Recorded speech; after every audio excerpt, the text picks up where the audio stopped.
All right. Welcome everybody to the Ultimate Advisors Resource Podcast. Christopher's got me off his game. I've got my at least top 5 favorite guest. I can't say favorite because then Christopher will his head might explode and his ego would go crazy. But my name's Jordan Pence. Our company's Advisors Resource Company. We help advisors like you write more insurance, annuities, etc. And today I've got Christopher Holtby, co-founder and national sales leader at Wealth Advisors Trust. And Christopher's superpower is telling advisors how to talk to their clients, how to deal with estate attorneys. Because I think being I guess, national sales leader at Wealth Advisors Trust Company, you've become sort of this almost between the estate planning people and the financial advisors, because that's mainly who you're talking to is the financial advisors, right? Well, I also talked to a lot of attorneys, and I got to tell you, I was an advisor for 20 years. Yeah. And the one thing I always wanted to avoid was being embarrassed in front of my client when talking to the attorney. Yes. Like, I, nobody wants to be embarrassed, let alone whether it's in front of your wife or your kid talking about football or something you know about. But in front of a client, it's way worse. So, Well, hold on a sec. So what we want to talk about today is how you should talk the wealth transfer, the legacy planning with your clients. And I think a key component of this, because I make this mistake all the time, and I think advisors make it as well. And that is where I'm talking to an advisor or a client, and I'm like, you know what, that client should really consider a whatever, a CRAT or a CRUT or a whatever the other acronyms that we've come up with, an ILET, et cetera. So where should the financial advisor, and I think what you said earlier, and you should repeat that about the attorney crucifying the advisor if they're trying to give legal advice, essentially. So how should we do it? How do we not screw it up? How do we not look stupid? How do we include the attorney in the planning process? How do we make our ideas and feeling as the financial advisor known without looking like we're trying to take the role of the estate planning attorney? Because if an estate planning attorney came to me and was like, or told my client, hey, you need to go to your life agent and tell them that you want a whole life policy. And I'd be like, well, first off, your attorney doesn't know what they're talking about, because what you actually want to use is that, I'd crucify the attorney. So I do the same thing. can I use a history example? As long as it's not too esoteric. It's about Genghis Khan. Sure. Genghis Khan I want to hear how this gets was weed a backed. massive historical figure, but his power was his superpower was the horse. And so what he did is he went from Mongolia and went almost all the way into Iraq. He ran into a massive, he didn't know it was the Caspian Sea, right? Right. And so what he did is instead of building boats, which he knew nothing about, he took his horses and went around the Caspian Sea and decimated his enemies. Okay. So he never left his superpower, which were horses, right? Yeah. So he didn't try to get into naval warfare when he didn't know what a Correct. navy was. So if we use that historical idea, what's an advisor's superpower? And it's really the philosophy of their clients and their wealth. It's the what is their goals, uncovering the goals, what do you want to do? It's the talking to them. It's the soft skills. It's the soft skills, and it's all the nuances of the ex-wife, the ex-husband, the blended families, the grandparents, the company that you're sharing with the brother, just all the drama. That's a really good point, because the attorneys, I don't think, get into that much detail. Not It- gen. And the client usually doesn't know to tell them about, oh, look, our family's blended. We got, a stepson and 2 biological kids of our own, or whatever it is. So let me give you an example. I was in a meeting recently with a super law firm. I mean, their average client size is like 100 million. and it was me and the advisor. And the advisor was wanting to go talking about a particular client issue. And we talked beforehand. And he goes, look, do you know this law firm? I'm like, yeah, of course I know this law firm. I mean, they're massive. Well, what should we talk about? And I said, talk about the soft skills. Well, what about, should we do a slat? Should we do rolling grats? I'm like, if you go near that, they will literally mow you over. Like, you will be so embarrassed in front of them. Yeah, and it makes, and I didn't mean to interrupt, but it just makes so much sense because you're you're stepping on their toes, you know? Well, yeah, look, we all have frail egos. I Yeah. don't care how successful you are. Michael Jordan has a frail ego. That's why he's awesome. What about Trump? Oh, absolutely, he has. We all have frail ego. I'm just joking. And the moment you admit you have a frail ego, that's your superpower. Because vulnerability is a superpower once you admit it. Because then you're not puffing yourself up and doing all the crazy. Well, and yeah, and the advisor wants to talk about all the stuff that he, like the story that you just said. His motivation for doing that, maybe subconsciously, is to show the attorneys that, look, I know what I'm talking about as well, and I am, I'm adding value here. That's what he's trying to do. He's trying to add value. And so the attorneys, if you think about this like the game of Risk, they never see it coming when you talk about soft skills. So if you're talking about the ex-wife or the brother-in-law that you share a business with and the politics, this is the philosophy of money and family. If you talk about those things and how they define a trust fund kid, how do they find a legacy plan, but leave out the details, what you're going to do, this is actually kind of awesome, is the advisor will have a stronger relationship with the attorney because the attorney will be like, oh, this guy's staying in his lane. It's not like it's not like a fullback's trying to be a tight end. Everyone's sticking to their position. And so that means the attorney is chill and he sees the advisor as, I can work with Jordan more. Yeah. And so he'll call him up because it's just emotionally, intuitively, and I'm not like some hippie dude, right? So, but just in the world of business, it's just an easier phone call to make. And Yeah. so he'll call up you over someone that is pontificating about slats and rolling grass because now it's just more work, right? And then he's going to arm himself and then he's going into battle against the advisor to debate him about, yeah, okay. And I guess it's the same thing. And again, I can almost mirror this for myself. If I went into a meeting with an estate planning attorney and they were trying to say, you know what, I think you should consider this specific company for these reasons, for life insurance, right? And I'd be like, this guy's a fucking idiot, and I don't want to talk to him again. I wouldn't want to work with him on any other cases.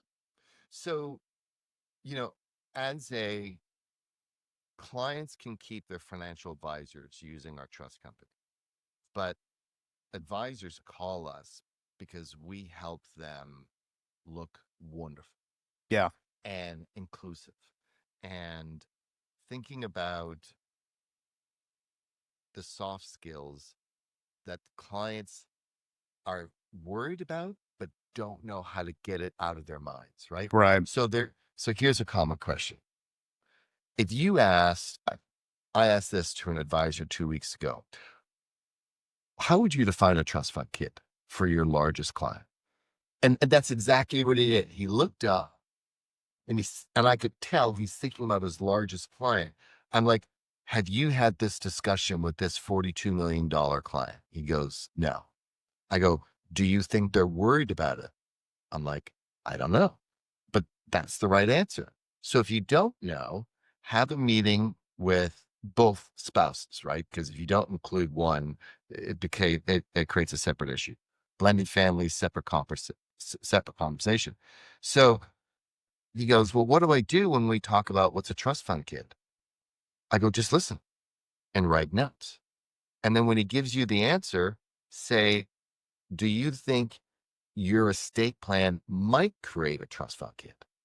he goes, huh, now That's a you're really good bringing the question. attorney in a room together. Now you're just talking philosophy. Yeah, so you say, okay, and I'm assuming you're asking what is a trust fund, kid, because that has somewhat of a negative connotation. Might. Maybe. Look, I had one client with an advisor. This is like 2 years ago. I don't care. Okay. But that's okay. There is no right or wrong answer. I mean, it's not like he's spiking water before a football game, right? I mean, look, there is no right or wrong answer. Right. But the point is, What do you want to do? And let's try to solve what you want to do. yeah. And if it's not an issue, then don't find a solution for a problem that doesn't exist. But ask the open-ended question. And again, the superpower in advisor, going back to Genghis Khan, is not building ships to attack a port. It's using your army of horses to go around the sea and then to attack the port from land. So an advisor's superpower is their ability to listen, Yeah. ask open-ended questions, and get to the heart of the matter. Be more of a quarterback, to use another analogy, than a running back. Yeah, they are legacy translators. And the attorney figures out what that means in legal terms, in legal structures. And that's the magic. So how does the advisor make sure that they're included? Because I think this is a really tough thing. A lot of times they'll say, oh, go see attorney X and, talk to them about estate planning. And when that happens, all of a sudden they're somewhat cut out of the process in many cases. And then all of a sudden the client comes back and says, oh, the attorney said I need to put all this stuff in these different trusts and do all these things. And they weren't necessarily included. How do you avoid that situation? Let's do. Because that doesn't seem like a positive from the advisor standpoint. So 90, in the high 90s, most advisors just say, hey, Jordan, you're the client. Hey, Jordan, go see Maggie, the attorney. Yeah. Oh, yeah. No, that's almost, I'd argue 99% of the time that's what happens. I know. Your dad's an actuary, so he'd freak out with 99. Yeah, So I know. The high 90s. Okay, well, it's close enough. So what I would say is, so let's say you have a case, you have a client for 7 years, and you're like, man, I need to get involved in this. Where do you start? Yeah, so I've got a client worth 50 million, let's say. They're young, 12 million. Yeah, all right, good. That's a more realistic example. Worth 12 million, they got a business, they got a couple kids. And I'm like, dude, you need to figure out your estate plan. If something happens to you and your wife, you got these little kids, what are you going to do? Let's assume he's been a client for 5 years. And so you know him pretty well. You know pretty well. And you say, look, I would like to have a meeting with you and your spouse. And what I'd like to listen is, what are your hopes and fears about legacy planning? I know you've done it all. Yeah. But let's just talk big picture. Yeah, and maybe I've sold them some insurance. They've got some investment accounts, whatever they have. Whatever's going on. Yeah. And then you have that meeting and you go, a bunch of stuff has changed. Why don't we talk to your estate attorney, the four of us, and we'll spend an hour together and we'll bring him up to speed and we'll listen about what else we might consider.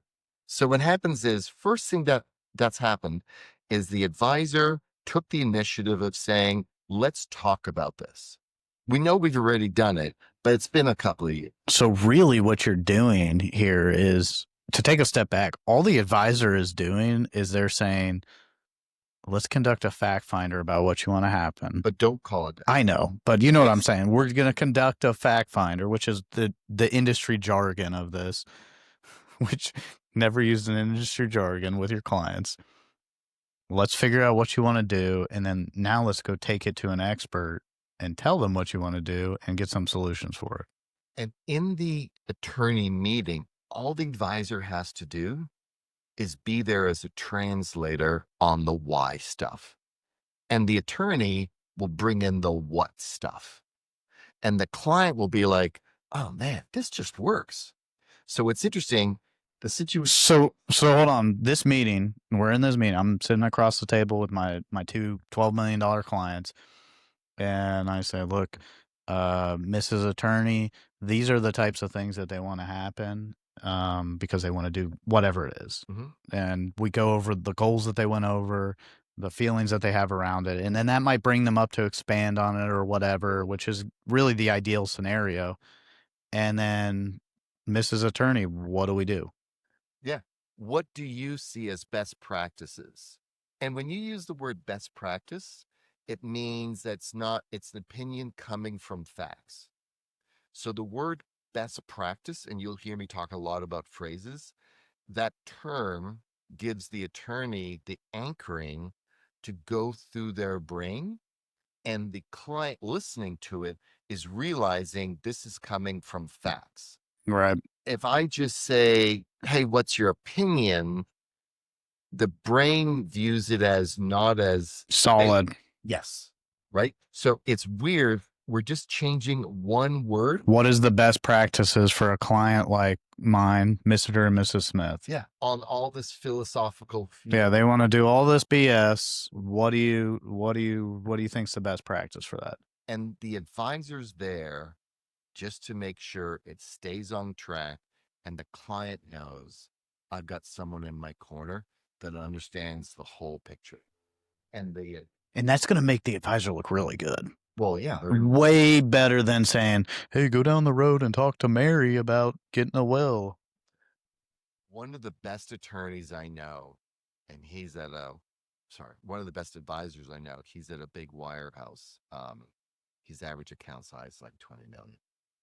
And That's pretty decent. Clients, I don't know the difference between a slat, a grat, or a crap. He does actually. Yeah. But he doesn't say that. And so the attorneys love him because he's there just to work in collaboration with the attorneys and the client. And when it's really complicated, it's the attorney, the CPA, and the advisor and the client, because there could be a lot of tax stuff going on.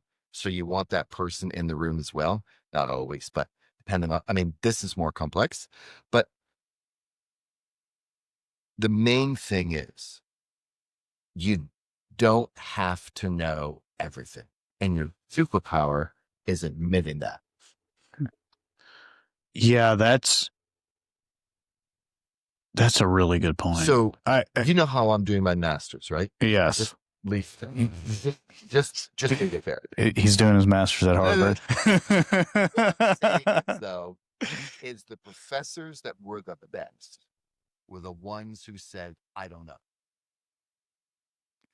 And the moment you say, I don't know, everyone's like totally relaxed because they believe that you know where to go. Right? Yeah. Squirrels don't know where all the nuts are. Yeah. They just know how to keep looking for the nuts, and eventually they're good and they survive winter.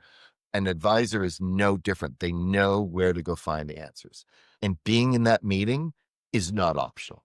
Well, it can be optional, but you will lose the faith of your clients. Yeah, and you're not going to be as what's the word?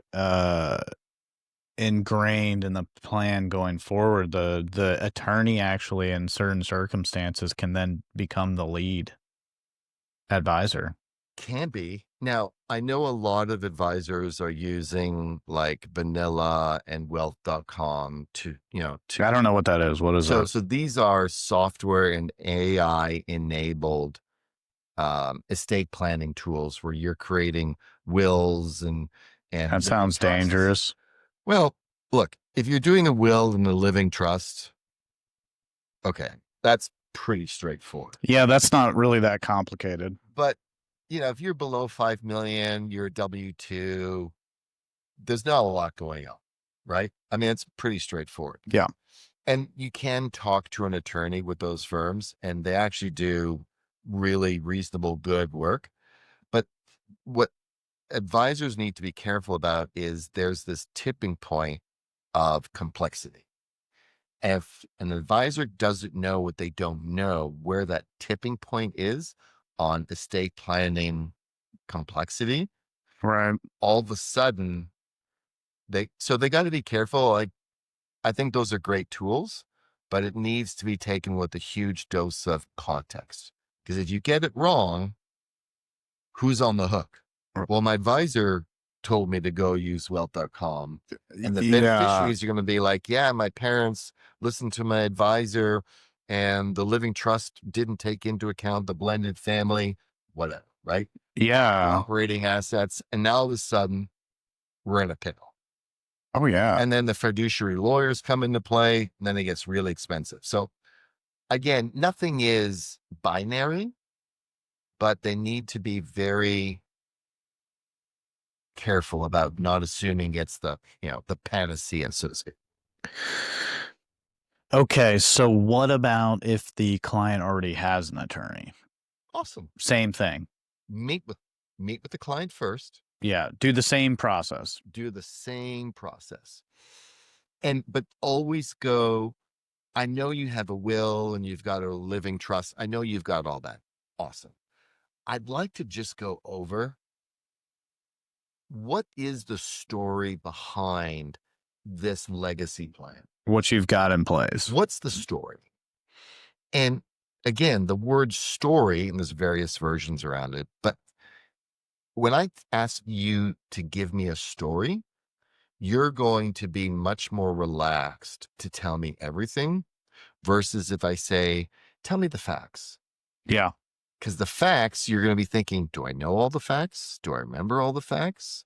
Whereas a story, anyone can tell a story. Well, or if you ask them, why did you do that? they're going to be very defensive. So don't say why.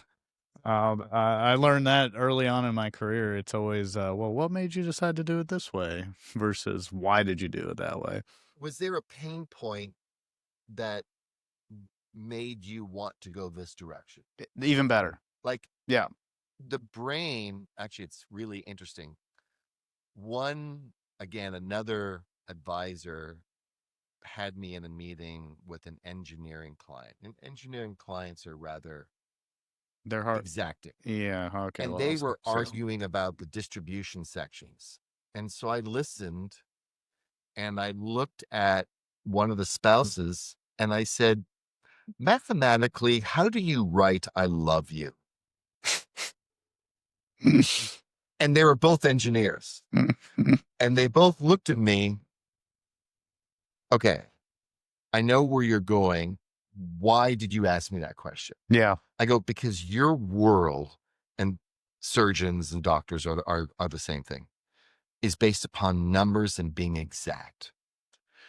You're asking feelings with numbers to be put into words that a stranger has to interpret. Good luck. Okay. Poets can do this. Lawyers have a hard time. Like Shakespeare was really good at this, but right. I digress. So what happened is they said, I love you in numbers. Well, that's impossible. I'm like, yeah. So how do you create this feeling of what you want the next generation to enjoy in words, and you're not trying to back it up into a mathematical equation? Because it won't work. Yeah, it will work for the benefit of a fiduciary litigator, because it generally won't work. So one way or the other, the attorneys always win. You just try to minimize the win. Love you guys, but yeah, let's just keep you all in check. It's like a Navy SEAL team. Use them with great discretion. So at the end of the day, and again, I don't mean to be, hippy dippy and that sort of thing, but we all love our families. Right. And we're trying to create something that will stand the test of time without creating people hating each other over money. Whether you're dealing with 2 commas or 9 commas, it doesn't matter. It really doesn't. So, or 1 comma for that matter. Or 1 comma. Yeah. Oh, no, it's true. That's kind of interesting. But anyways, bygones. So, yeah. So, okay. So going back to the beginning, I get it. Cecil? I think so. Oh, I'm just checking. I don't know what the audience is thinking, but I always like to make sure. I think a lot of people in our financial advisors, which we both deal a lot with, They make the mistake of thinking that I need to show this guy some idea to make him have to do to take action. You know what I mean?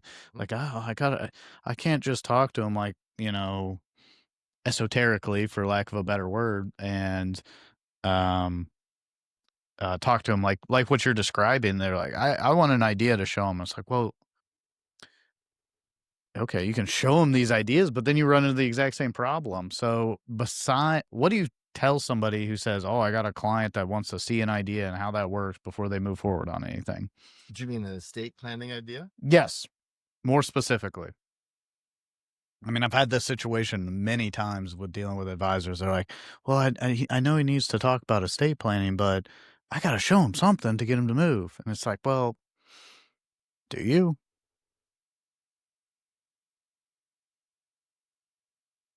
I don't want to tell anyone that they're wrong, but I always say, do you want to know the best practices from coast to coast, what they're doing and seeing within client ranges or client type, right? Because you got to make it specific that that you focus on, that you covet, that you advise on, and all that sort of stuff. And if they say no, there's nothing you can do Right. because they've said no. And if someone doesn't want to learn, it's not going to work, Meaning the client, meaning the advisor, the advisor. right? If they're not willing to change how they're dealing with their clients, then they're not going to move There's forward. nothing I can do. That's a good point. And I literally say, I can't help you. So take a step back. That person that has the habit or inclination or whatever you want to call it to say, you know what, I need to show them an idea. You would say you just got to go back to the basics and talk to them about how they want to deal with their legacy. So my father-in-law was the head coach for the LA Lakers in 78, 79. And two of his star players was Kareem Abdul-Jabbar and Magic Johnson. And one of the things that he talked about is those great players focus so much time on the basics, Right. not the crazy fly across the boards jump shot, Right. the basics. Right. So I never forgot that lesson. And the Last Dance with Michael Jordan, Mm-hmm. right? He focused on the basics. So did Dennis Rodman, focused on the basics, different on their position, right? Right. So if advisors can leverage on some of the GOATs, Tom Brady, basics, Messi, soccer. You may not know who he is. Okay. No, I mean, I know who he is. I'm just Right. joking with you. So the advisors that focus on the basics have the strongest client relationships, have the longest lasting client relationships, and who grow most organically, effortlessly. So taking a step back, I've dealt with a couple of situations recently, and it's like, hey, I've got this client. He's worth 50 million, whatever it is. I'm making up numbers now, but they're worth a ton of money. They have an estate tax issue. What should I show them? You need to say, no, you don't show them anything. You tell them, I think you have an estate tax issue. What do you want your legacy to be? Do you want it to go to the government? Do you want to talk about this? Or do you even bring that part up? Well, you go back to the basics. You say, okay, you've got 50 million. Before we don't really know where we want to end up, right? So let's just start with, when you die, do you want your kids to have all the money and pay the government 45%? And they can do with it whatever they want. Not really. I'd rather not pay the government. Okay. All right. So now all of a sudden we said, okay, so we know taxes are an issue. So you're taking the same approach, is what you're saying. But what I'm saying is, I say, okay, we know that tax planning is going to be in this. Let's wait. Let's table that and bring in the attorney a little bit later on down the line. Let's focus more about, what do you want your kids and grandkids involved with this money? How do you want them to get it? When do you want them to get it? Why do you want them to I'm get glad it? you brought And this up. when do you want them to get it? So you see how I'm going? I'm not saying we're not going to deal with taxes. We're going to deal with taxes when we talk to the estate attorney. So, Mr. Mr. Smith, you're worth $50 million. You've got all these assets. Do you want your kids to receive all of it? Do you want the government to take 40% of it? How do you want that to be handled? Okay. And that's point number one. That's just point number one. Then second follow-up is when, how, what, and why. and this one specific case that comes to mind is some of the kids he wants property to go to, some of them he wants some cash, whatever it is, doesn't really matter, but that's a way better way of putting it than going to the client and say, hey, you know what? I think you need an islet with some insurance in it, and this will pay for the estate tax. Oh, and you need to do some rolling grats. Well, what's a grat? And the moment you go to the attorney is going to be like, it's going to be like General Patton going over the Ardennes during World War II. Like, you're done, right? As his tanks are going to go right over. I don't know that a lot of people got that reference, including me, but World War II with General Patton going through Northern Europe. Anyways, what I'm saying is, yes, you don't want to. Sorry, I read too much history. yeah. That's what happens when you grow up in a small country like Canada. You got to pay attention to the world players like America. But I've been here since '87, so I kind of get this. You get it now. That is such a better approach. And it's less work. Yeah. And it's collaborative. And you're less likely to look stupid. No, you look brilliant. You'll actually look way smarter than if you say, Mr. Smith, I really think you need whatever. Yeah, grad, whatever acronym you want to use. I remember when I was at Ernst & Young, we had this one client.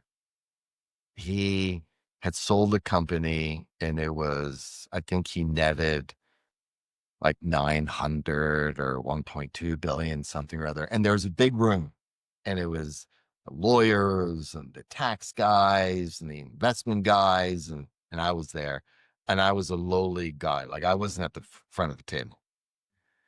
And I could tell this guy looked forlorn. Like, look at all these people. Like, what am I doing? And I asked him, like, do you enjoy being worth $1 billion or like what's stressing you out? And the whole table went, who's this kid asking that question? I go, because you can just leave it to all the kids directly, pay the tax, and you don't have to worry about anything. And you could hear this vacuum of like, what did this kid just say? And he looked at me. He goes, nah, I don't want to do that, but I appreciate the question. So when I talk about being and the partner in charge after the meeting in the car going, what did you ask that question for? I'm like, dude, I don't play poker, but I looked at his face and he was not happy. Yeah. And if you aren't willing to be vulnerable, then how can you ever get client trust? Yeah, that's me. That's really interesting. And I've seen other advisors do it. I guess that's the point of that is they don't really have to do anything. And doing nothing is still a choice. And if they don't want to deal with it, they're not going to deal with it. And there's no amount of... Dude, it's their money. Yeah, they can give it to save the Chihuahua in the Arctic. Dude, whatever. It's their money. Blow it. But the point is, ask the simple questions. Yeah, it's amazing what happens when you ask really simple questions. All right, let's go back to that not fact-finding meeting, fact-finder meeting. And first question, what would you ask? New client, old client? They've been with us, let's say 5 years. What is the one thing that's happened in your life that surprised you? Okay. Like I'm starting broad. Yeah. I don't know what their agenda. All right, I'll make up an answer. So if that my business grew as big as it is and now I'm worth 15 million. Okay. So have you and your spouse talked about whether you care about paying estate tax and if and how your kids are going to get the money, or you'll just leave it to chance? We just assume they'll just get whatever they get and whatever's left over. I hadn't really thought about it. Well, is it important? And if it's not, that's totally fine. Or do you want to know what other people like you are doing at your age? Well, I'm pretty young, but I'm gonna imagine I was a little bit older having this conversation, so I would say I just haven't really thought about it. I think I'd like to know what the best practices are. Okay, so you see how I'm asking their permission Yeah. every step of the way because I want to make sure, do they even want to talk about it? Yeah, that's a good point. If they don't want to talk about it, There's no point in continuing. If they're not open, they're not open. So I would say, yeah, you know what? I think I'd want to know what other people that are like me are doing. And, I want to make sure that, my kids are taken care of, my grandkids are taken care of. And I'd want to make sure that I do it in the most efficient way, probably. But that's me. so okay. So what I'm hearing is you do want to be a little bit more efficient. You just don't know what it looks like. So what I'd like to propose, if it's okay with you, is on the tax side, let's wait until we meet with the attorney to figure out what that's going to look like. But let's focus on stuff that it's not always the most fun. And let's talk about your kids and your grandkids and what do you want them to do with the money? Do you want them to be able to start a business? Do you want them to have some guardrails around the money? Are you worried about if they inherit money and they get divorced? Do you want them to be? So you need to bring up, I see what you're doing here. You're bringing up some of the concerns that other people might have or things that we can solve with various solutions, like the divorce thing. That's a really good point that not I would I mean, I've thought about it because I'm in the industry, but I wouldn't have thought about it if I'm not in the industry as that being a problem. So I'm going to go off script here for a second. And some advisors listening to this say, how do I learn all this stuff? I go, well, courtesy of 2022, you have a great solution. So go to ChatGPT and say, I'm a financial advisor and I need you to teach me in the Socratic method, which means they ask questions, they don't give you the answers. Sort of, I teach you how to fish, I don't give you fish. Right. And you will talk or type with chat and it'll teach you how to do this. So listen to this podcast and be like, okay, I kind of get it. And practice this craft as I have thousands of times. And I still practice it. When I'm learning something new, a new skill set, I will go to chat and be like, okay, I understand how this works. I need you to teach me Socratically how to get better at it. Interesting. And so you can use chat to teach you how to ask the questions, how to go back and forth, how to pivot. Did you do it the right way? Did you ask it the right way? Did you phrase it right? Was it too? So almost like practicing to a client without screwing up in front of a client. Yeah, because look, financial advisors are craftsmen. Yeah. No joke. Like they're craftsmen. So like any craft, going back to, Michael Jordan or my father-in-law coaching, Kareem Abdul-Jabbar, these guys practice their craft on the basics. And And it's just like what you and I were talking about a couple weeks ago when I was like, I don't really know how to explain how when I visit with an advisor, I ask them various questions to get to what their client's base is, what their clients need, where their issues are, that sort of thing. Mhm. And you're like, well, yeah, you have a process. You actually told me to ask ChatGPT, which I haven't done yet. To be fair, I think I'll try it, but it's basically the exact same thing as what you're saying because all you're doing is all you just did was lead me down a specific algorithm, for lack of a better word, based on the answers that I gave you. and And for everyone listening, and I apologize if you guys all know this, but all these large language models, whether it's Chat GBT or whoever else, remember it's an algorithm. Yeah. It has no context. It has no frame of reference. It's calculating what it thinks might be the next right answer. Yep. So the more you can frame the prompt, remembering that it's got to calculate all this, and you give it anchors like, I want you to use the Socratic method. Or if there's someone that is really like, you want to say, I want you to think like Michael Kitces in the way how he asks questions. These anchoring terms allows chat to teach you better. That's Right? interesting. So Yeah. That makes remember, sense. it's a calculator. AI scientists will be horrified when I say this, but look, at the end of the day, it's a pocket calculator Yeah. on steroids, right? Yeah. So the more you can anchor it, the better it can teach you, and just use it as a learning tool. I do. That's a really good. Yeah. If I want to research something, I'll usually try to ask it and have it research it for me. Context with anchor. Yeah, that's an interesting point. I mean, the prompts matter a lot, not to get off subject. So anyways, you're asking me, okay, what do I want to make sure they keep the money in a divorce? Do I want to make sure this happens? How do they want to spend the money? And if I thought about that, I'd be like, well, I'm worth 15 million. I got 3 kids. That's 5 million each. One of them I'm not really worried about. The other two, maybe, so um, it might differ on that. And then you would say, well, that's great. We need to talk to an attorney, or where would you go from there? I would set expectations. I say, look, you and your spouse are in your early 40s. Right. You're I'm gonna in my do late this. 30s. Thank you very much. Well, but let's say they're in their early 40s, worth 50 million.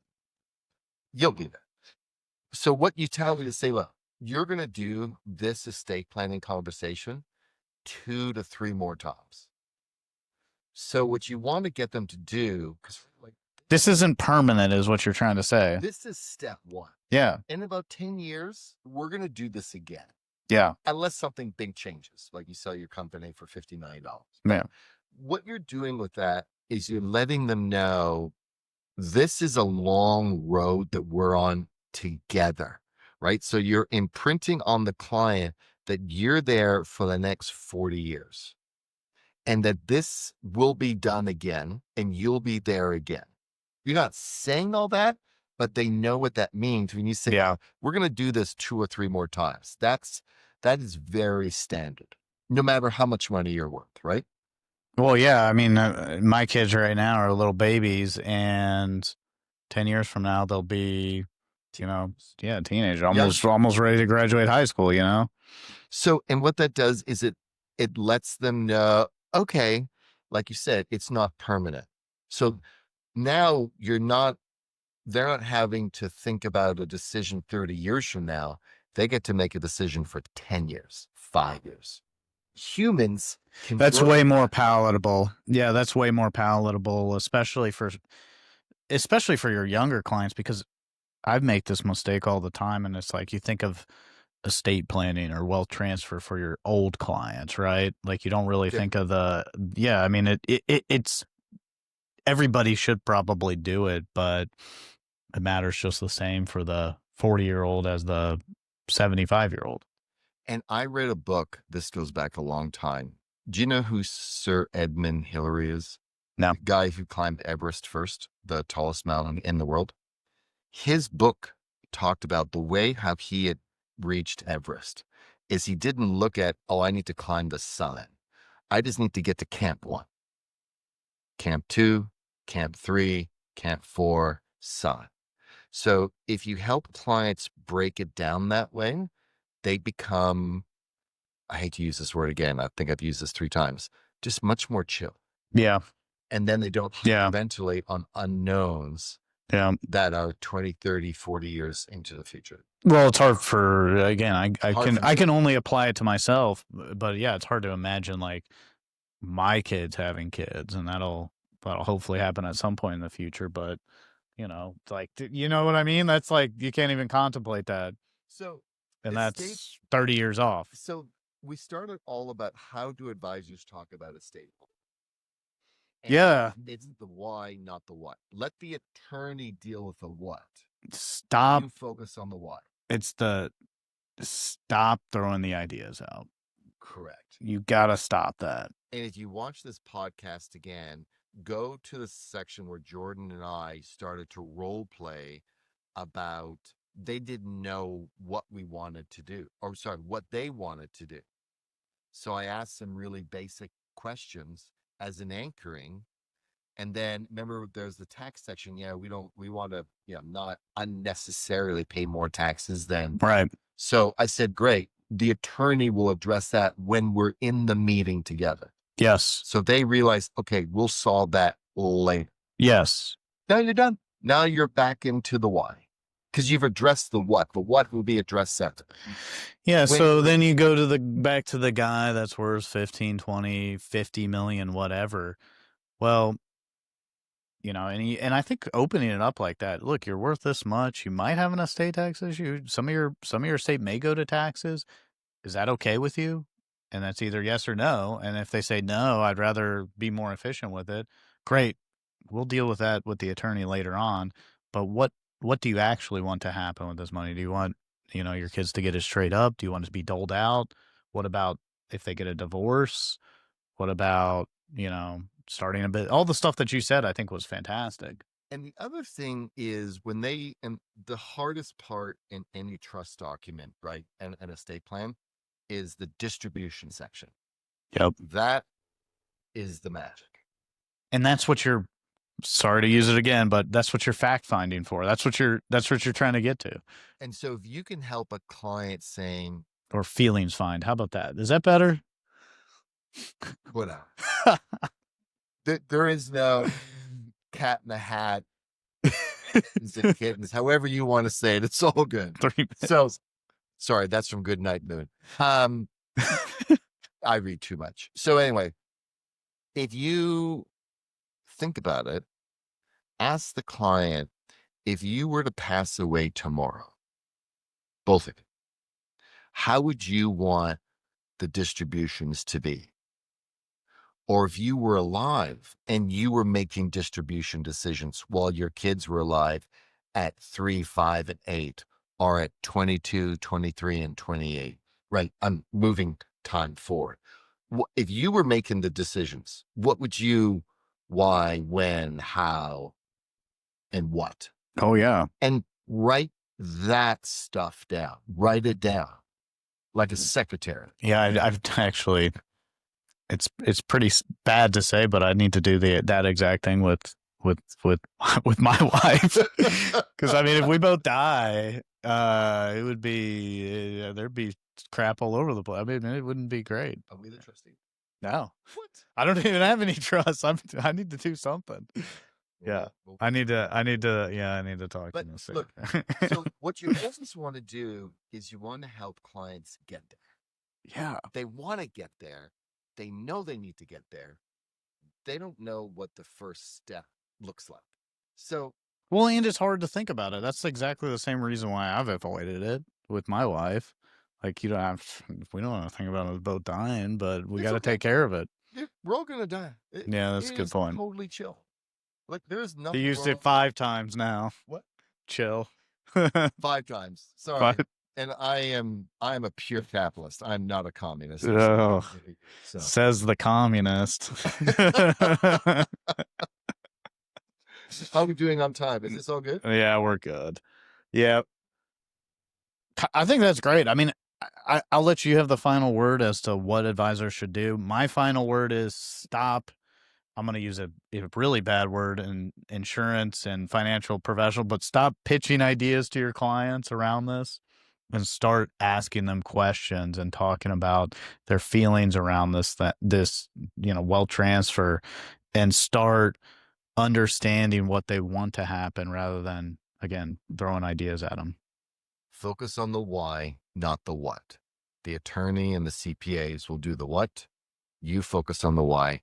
And I beg you, always be in that big planning meeting. And if the attorney won't let you, go find a new attorney. There's nothing going on in an estate planning meeting that needs client attorney privilege. I mean, come on. So Yeah. like you're being deposed by the Department of Justice over your estate plan. So yeah, that's it. Focus on the why, not the what. And if the estate attorney won't let you in, go find a new estate attorney. Get a new one. Just get a new one. He's being inappropriately Hulknasic is a germ, which is like high nose, high ego. He's going to be a disaster to work with. So anyway, that's my opinion. Thanks, Christopher. Thanks, everybody. We'll download